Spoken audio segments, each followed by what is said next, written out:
Hi everyone, आज के session में आप सभी का स्वागत है। मैं चंदन प्रसाद।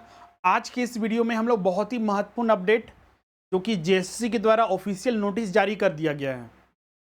जैसा कि आपको पता होगा, जेएसएससी के द्वारा पीजीटी के लिए जो नोटिफिकेशन है कुछ दिन पहले जारी किया गया था और उसमें सबसे बड़ा बदलाव एक ये था कि जो इकोनॉमिक्स सब्जेक्ट है पेपर 2 का, उसको पूरा का पूरा 100% चेंज कर दिया गया था और यूपीएससी का जो सिलेबस है ऑप्शनल का, सिविल सर्विसेज का, उसका 2 कॉपी करके वहाँ से कॉपी पेस्ट कर दिया गया था। हमने इसको पूरा डिस्कस भी किया था पिछले वीडियो में, आप जरूर उसको देखे भी होंगे। लेकिन बहुत सारे छात्र जो लंबे समय से तैयारी करते आ रहे थे, क्योंकि 2017 में यही सिलेबस था, पिछले साल भी नोटिफिकेशन जारी हुआ जिसका एग्जाम कैंसिल हुआ था, उसमें भी यही सिलेबस था। तो लेकिन इस बार जो नोटिफिकेशन जारी हुआ था उसमें चेंज कर दिया गया था। लेकिन फाइनली छात्रों के अथक प्रयास के बाद जो है फाइनली जो है पुराने सिलेबस को ही मंजूरी जेएसएससी के द्वारा दे दिया गया है और उसके लिए ऑफिशियल जो नोटिस है जेएसएससी ने अपनी वेबसाइट पर जारी भी कर दिया गया है। तो अब जो नया सिलेबस है उसको आपको नहीं देखना है, नहीं पढ़ना है, और जो पहले से जो चली आ रही सिलेबस है उसी को आपको कंटिन्यू करना है। जो छात्र पहले से तैयारी कर रहे हैं उनको तो अब कोई दिक्कत नहीं है, क्योंकि वही सिलेबस को मान्यता दे दी गई है, मंजूरी दे दी गई है। अब जो छात्र नए हैं बिल्कुल, तो उनको किस तरह से तैयारी करनी चाहिए, उसमें किन किन टॉपिक को शामिल किया गया है, उस पर भी हम लोग चर्चा करेंगे। और साथ ही जो भी नए छात्र हैं या फिर पुराने छात्र हैं, कंटिन्यूटी बिल्कुल बनाकर तैयारी कीजिए, हार्ड वर्क उसमें कीजिए। और उसमें जो 15 टॉपिक है, ऐसा भी नहीं है कि बहुत ईजी हो पेपर। बहुत सारे छात्र बोलते हैं नहीं सर कि ये टफ हो गया, वो इजी हो गया, ऐसा बिल्कुल भी नहीं है। ये भी 15 टॉपिक है, ऐसा नहीं कि इसमें बस कुछ पढ़ना ही नहीं है, बिल्कुल बहुत सारी चीज़ें हैं इसमें ही पढ़ना है। इसीलिए इसको भी आपको तैयारी बहुत ही कड़ी मेहनत के साथ करना है, तभी जाकर सफलता मिल सकती है। क्योंकि आपके कंपटीटर यहाँ पर धीरे धीरे बढ़ रहे हैं। अब देखिए, इस साल जो पिछले साल बीएड पूरा जिनका नहीं हुआ था, इस साल जिनका बीएड हुआ, या फिर पिछले साल जिनका बीएड हुआ, वो भी इस फॉर्म को भर रहे हैं। तो कंपटीशन कहीं ना कहीं बहुत तेज़ी से बढ़ रहा है। तो इसीलिए तैयारी भी आपको बहुत ही कड़ी मेहनत के साथ शुरू से, मतलब आज से ही आपको करना जारी रखना है, जो कि एग्जाम तक आपको करते रहना है। और इस बार 100% जो है आपको रिजल्ट लेकर आना है। तो चलिए हम लोग वीडियो को स्टार्ट करते हैं। आप इसको जेएसएससी के वेबसाइट पर भी जाकर ऑफिशियल नोटिस देख सकते हैं। हम यहाँ पर ऑफिशियल नोटिस को आपको दिखा दे रहे हैं एक बार, क्या जारी किया गया है। जेएसएससी की वेबसाइट में जाइएगा तो नोटिस में यहाँ पर आएगा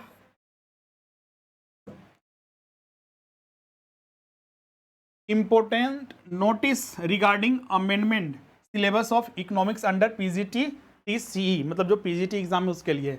अब इसको बहुत सारे छात्र बोल रहे हैं नया सिलेबस है, पुराना सिलेबस है। मतलब कि नया सिलेबस जो पुराना था वही है।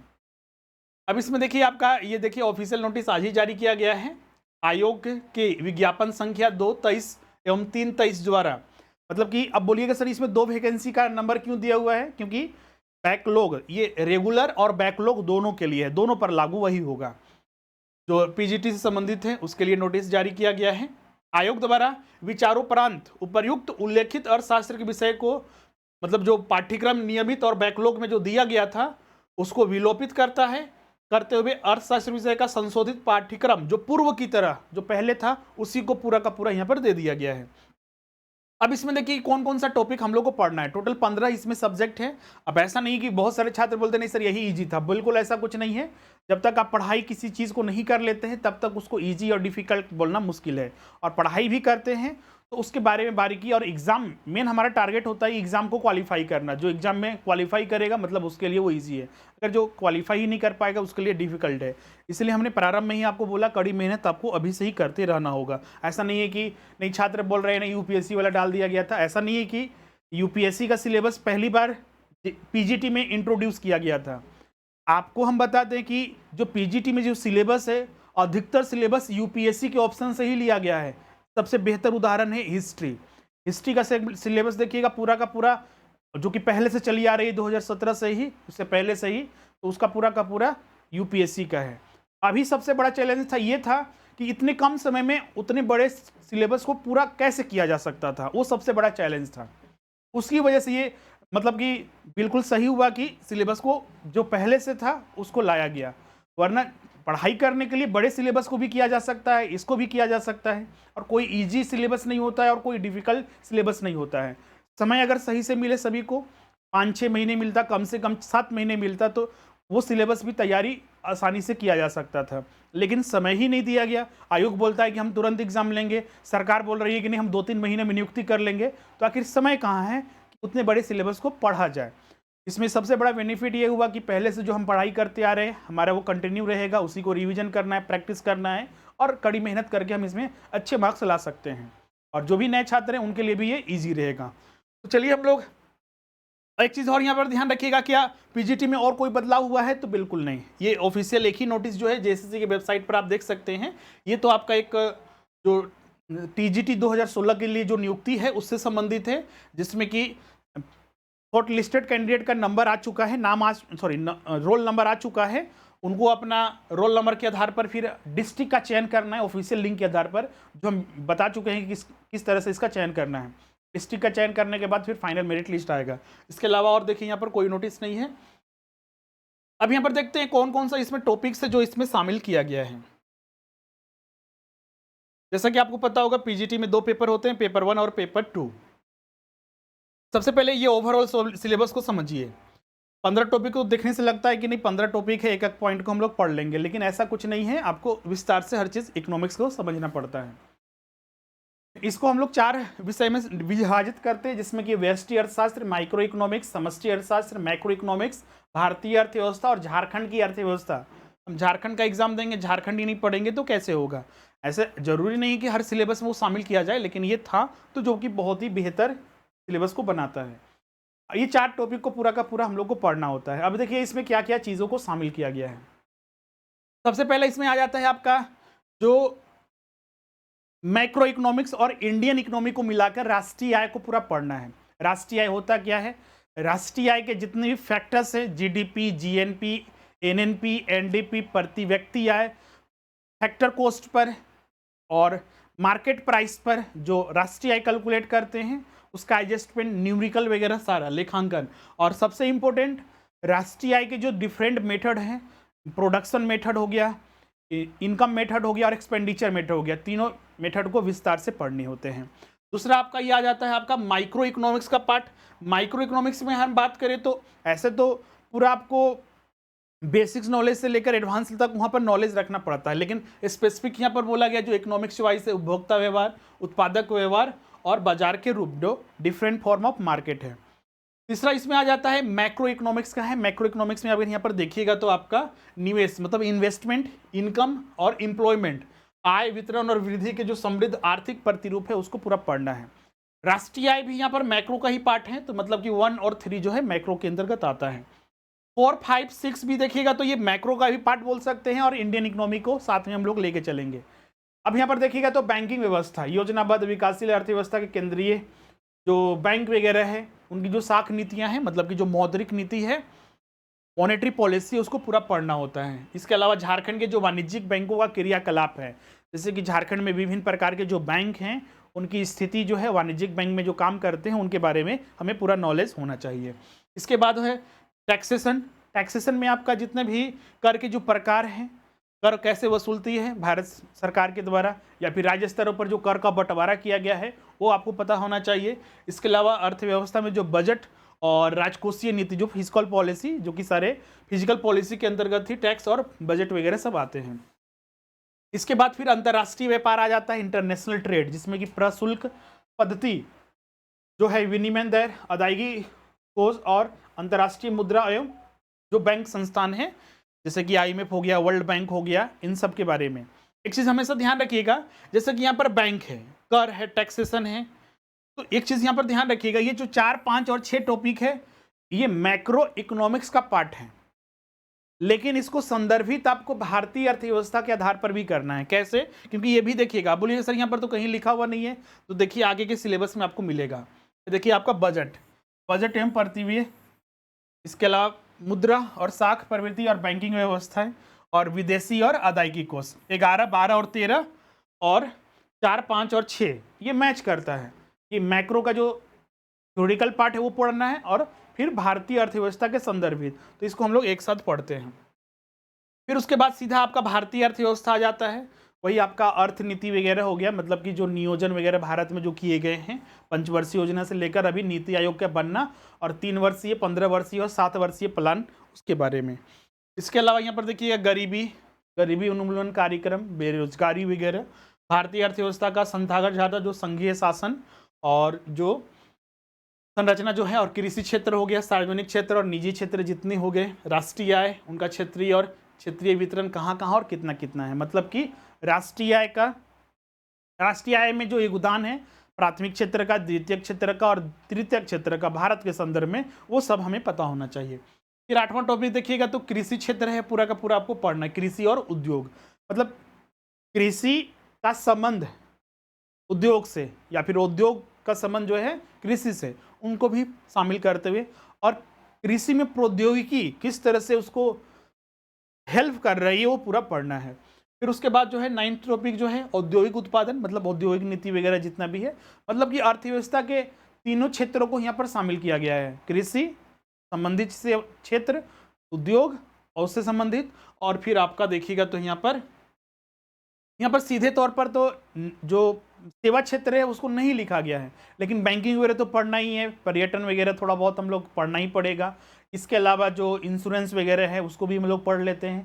सामुदायिक सेवाएं क्या होते हैं उनको कम से कम हम लोग को पता होना चाहिए। फिर उसके बाद 10 में भी आपका कृषि से संबंधित है, 8 और 10, मतलब उसका जो विस्तार किया गया है कि इन टॉपिक को भी शामिल करना है, जिसमें कृषि उत्पाद जितना भी हो गया, औद्योगिक उत्पादों के मूल्य निर्धारण संबंधी नीतियाँ, अधिप्राप्ति और सार्वजनिक वितरण। 11, 12, 13 तो ये बता चुके हैं। ये आपका जो इधर का जो सिलेबस था मैक्रो का बैंक, कर और अंतर्राष्ट्रीय व्यापार उसी से संबंधित है। बजट, राजकोषीय वितरण, मुद्रा, बैंक, विदेशी व्यापार।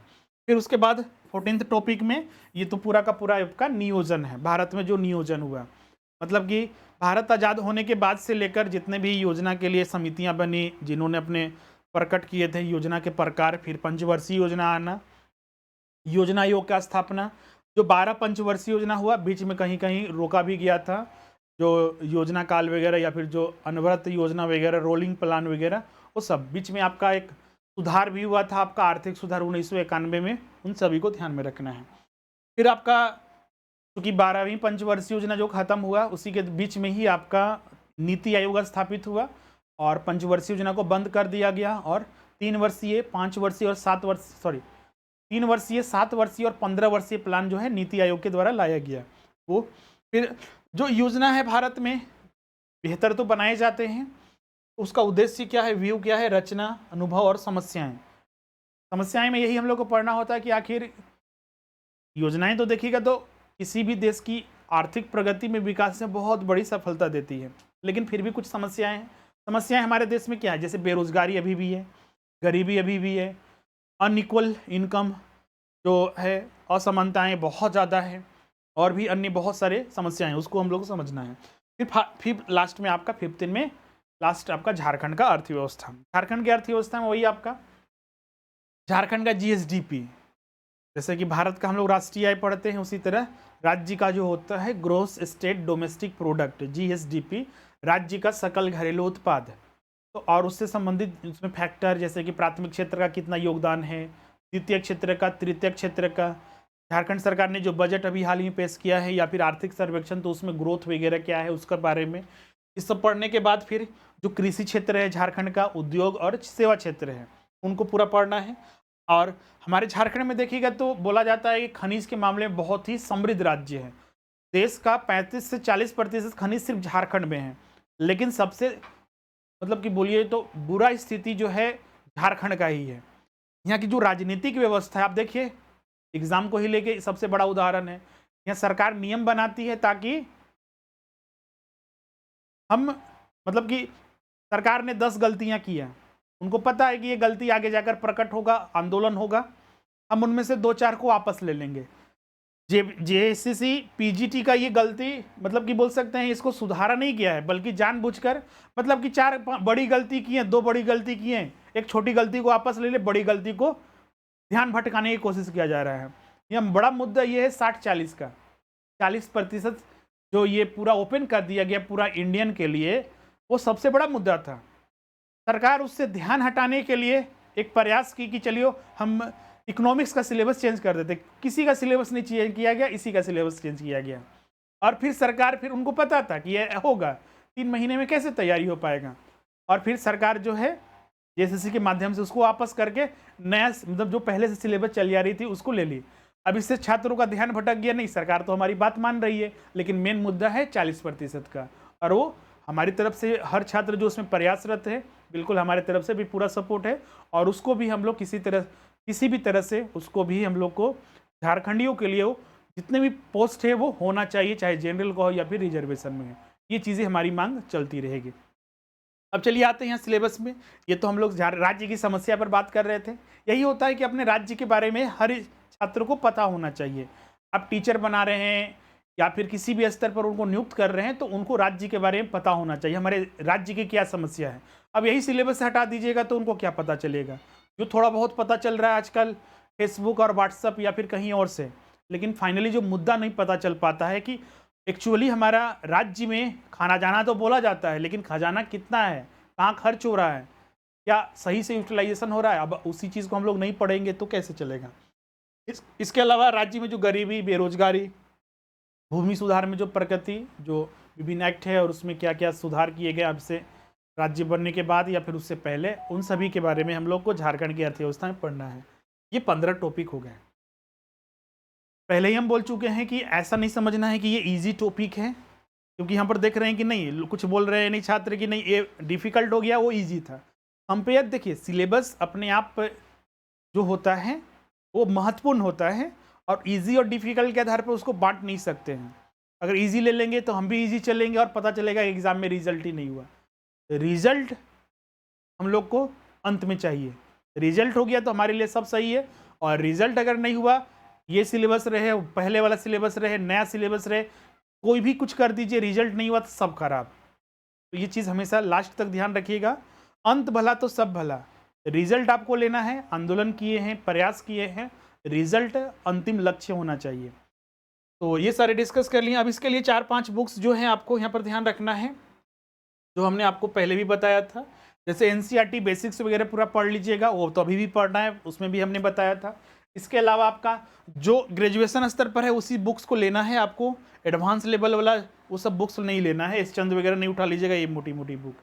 भारतीय अर्थव्यवस्था के लिए भी जो पीडी का हमने बताया है वही आपको बुक्स रेफरेंस करना है। बाकी आपका जो आपका रमेश सिंह या फिर लाल का वो सब बुक्स वगैरह ले सकते हैं। झारखंड की अर्थव्यवस्था के लिए कोई बुक आता ही नहीं है, इकोनॉमिक सर्वे और अन्य मिलाकर इसको खुद से नोट्स बनाना पड़ता है, तब जाकर ये कंप्लीट होता है।